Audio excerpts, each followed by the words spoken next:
November 19 is recognized around the world as International Men's Day. It is a day to raise awareness regarding the issues affecting men, as well as to celebrate their salient contributions to society.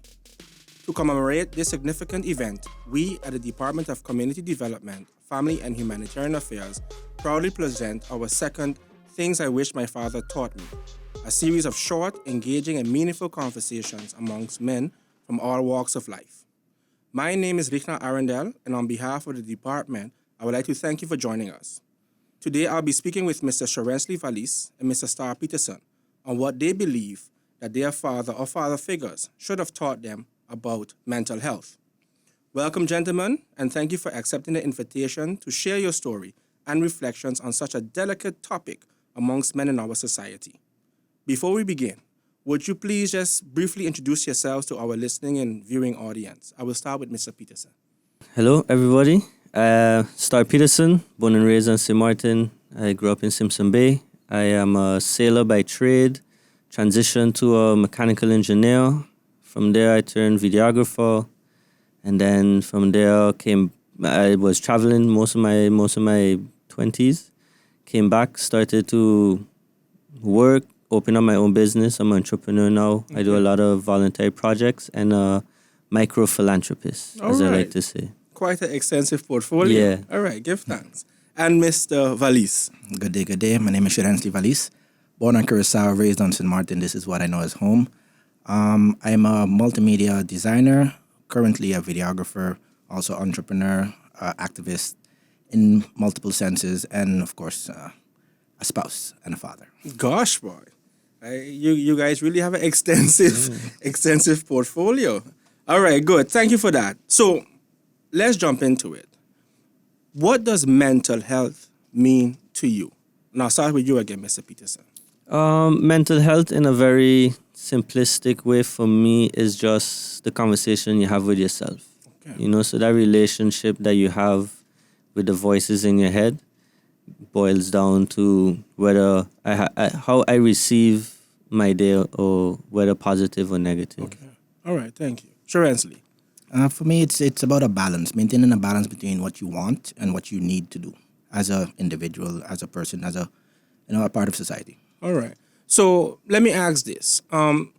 What are some of the things you would have wished your dad would have taught you about mental health growing up? Well, as a kid, you grow up free-spirited. Yes. So you're fully into discovering the world and, just finding any opportunity to have fun and enjoy yourself. But when you reach a certain plateau as a man, there are certain responsibilities that automatically get casted on you. Unfortunately, I grew up in a single-parent household with my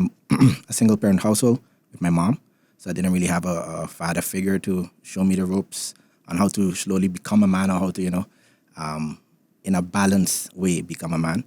But I took my cues from my different examples and role models, uncles and such, and really and truly, the only thing I would say, the first thing I would say, I wish my dad taught me was how to cope with the pressures of the opposite sex. Let's put it later. Okay, explain. Well, I am currently 7 years married. Okay. So, I cope in my own way. Be careful. Okay. But it is a journey and it is a balance, between deciding, what are your responsibilities as a man, what are your responsibilities as a spouse, what are your responsibilities as a father, and so on. What are your responsibilities in the community, in the job market? Maintaining that balance, especially considering that St. Martin is predominantly run by women, is a very ticklish task. Okay. That's the word I'll use, okay. Yes. And Star? I have a very interesting perspective on it because I'm actually happy that my dad didn't take the time to teach me about mental health, because I feel subjectively that most parents aren't necessarily qualified to be parents. Okay.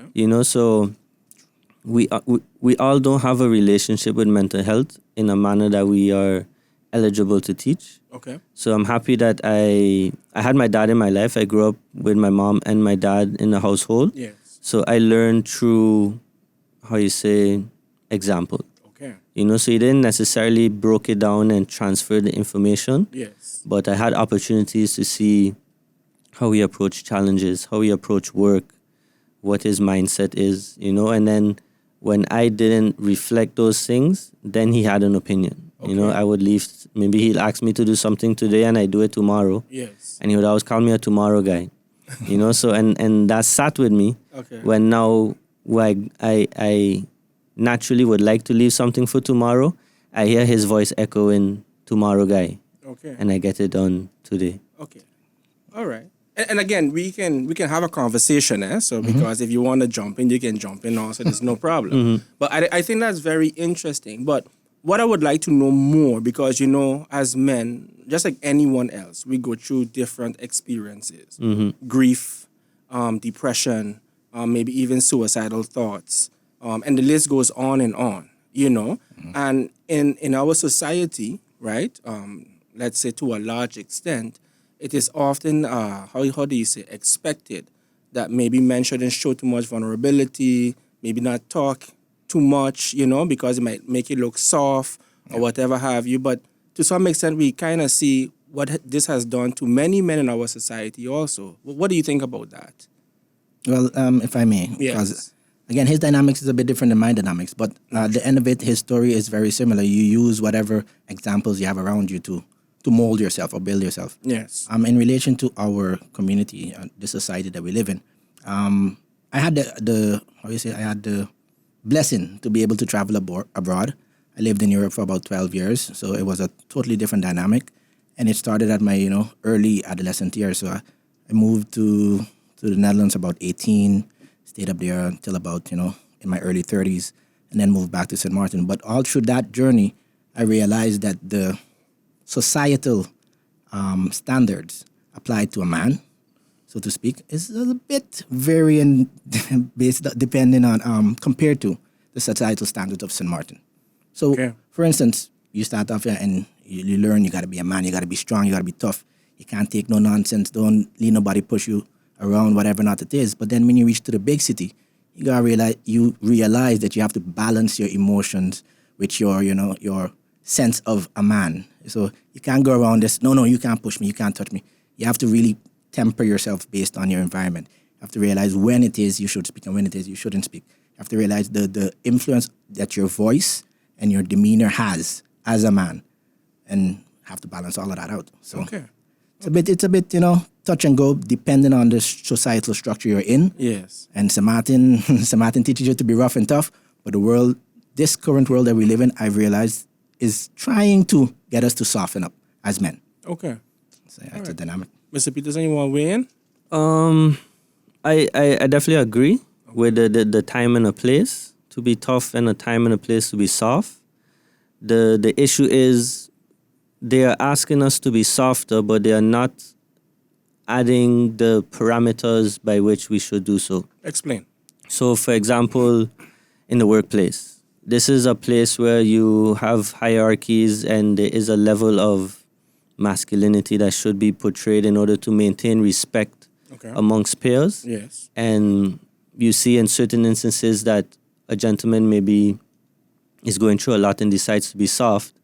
He needs to know when and where, because society all of a sudden wants you to go on Facebook or go on Instagram and put your emotions on display, and it's not beneficial to depending on the brand you are building as an individual.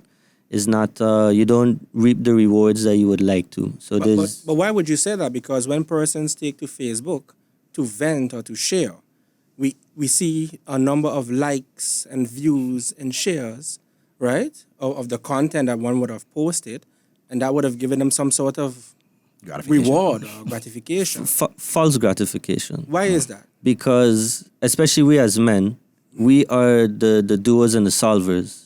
So if you go on Facebook and you get 10 likes and 10 shares, but nobody actually call you to say, hey, here's $100, or I coming by you tomorrow. Let's sit and talk. It doesn't go further than the likes and shares. So you get and it spikes that fluctuation, because the thing is everything is balanced. So the higher the highs, the lower the lows. You see this with fame and success, and it's the same with your mental health. Anybody that goes through depression and stuff like that, you can, like, I have a friend of mine, Francis. He has bipolar disorder. Okay. And he's he's find ways to cope with it in life. But one thing he describes is he'll have days where he feels like Superman. But he knows when he has those days, he's gonna the equal height as above, so below. Yeah. You know, that as high as you get emotionally, you will be low emotionally. Okay. You know, so those Facebook false gratifications give you that spike, but then you go down. And, you know, mentally you think, okay, I got these people that have my back. But when it's time to physically be there, you can't find anybody. Yeah, when you turn away from the screen, you're still left with the problem. You're still left in the situation. So, yeah, I understand. You get that little high, okay, cool. Everybody understands, they sympathize.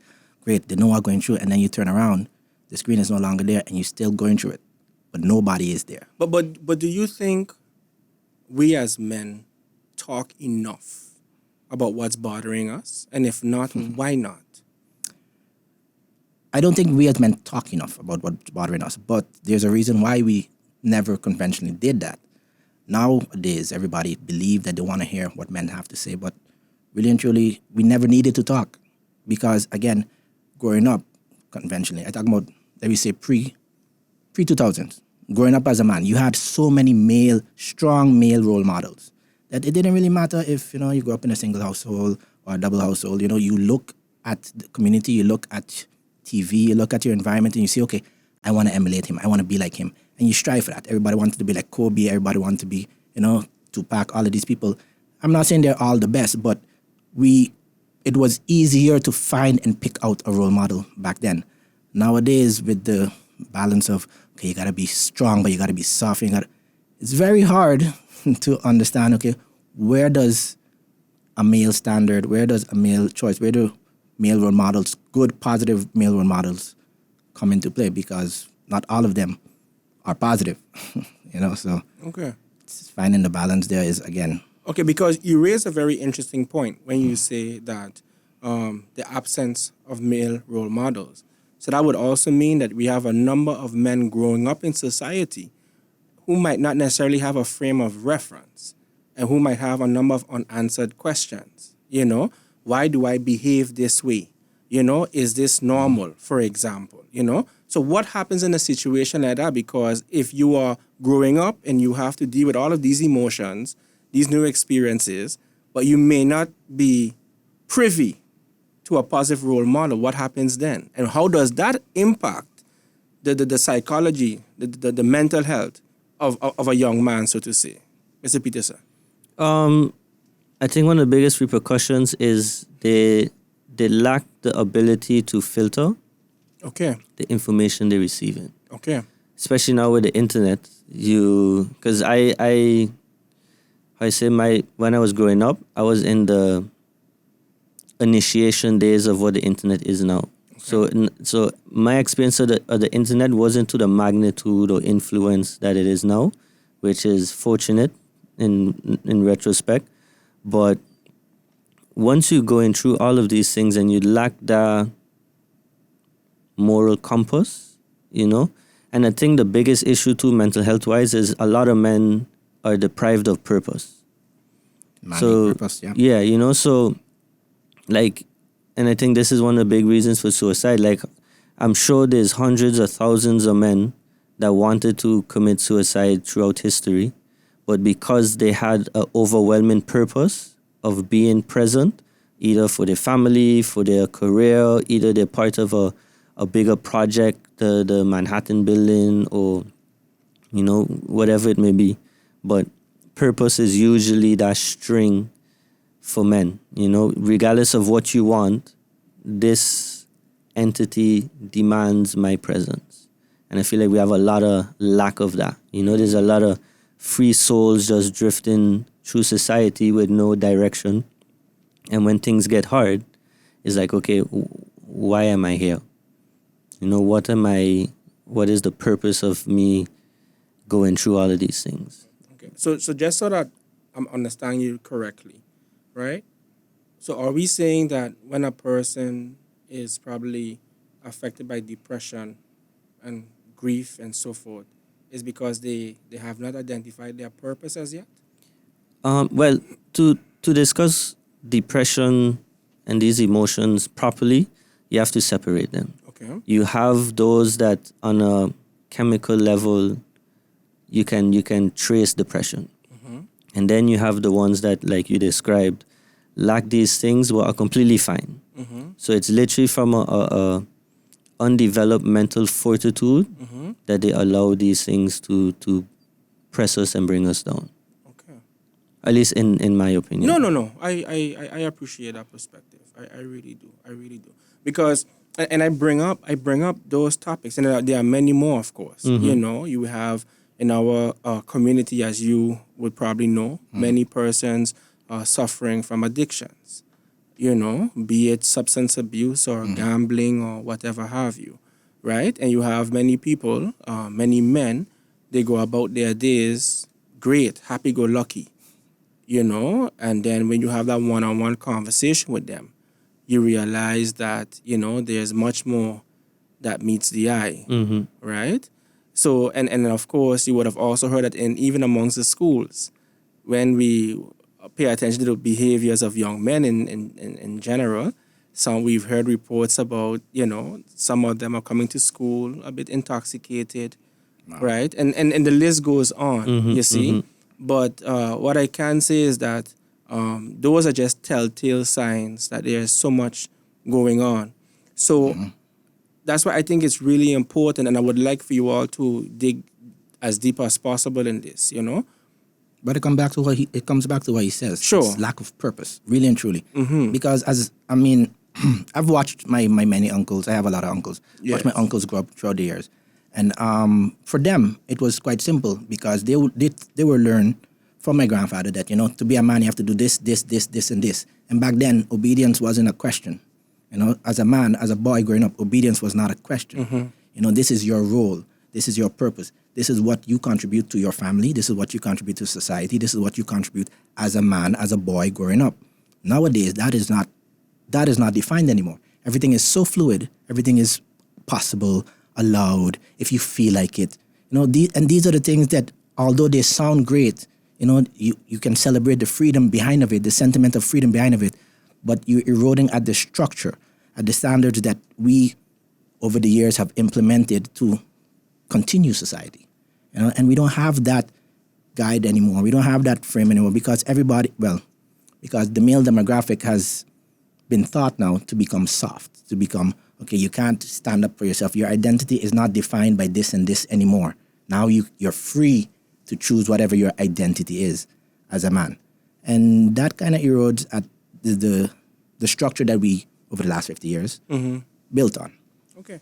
Yeah, and I'd like to compound on that because I didn't grow up in a religious family.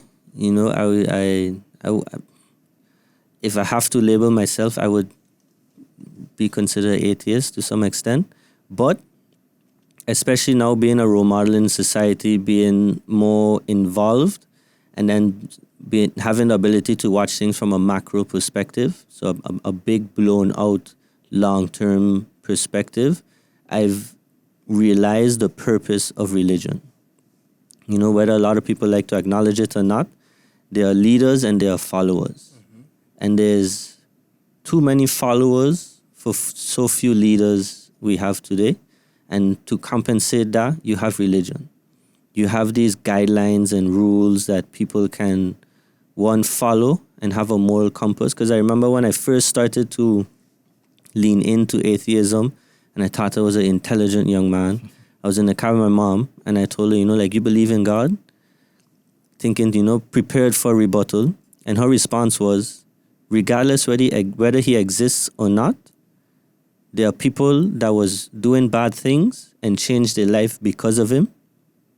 And because of that, I have no place to question it. You know, like, that is the purpose of this model, this ideology, to help keep people in line, give people some kind of purpose, you know, some kind of guidance. And you can see that in the youth now, where there's so lack of religion, there's the without a presence of God within a culture, you see that there's this free for all. You know, everybody's lost.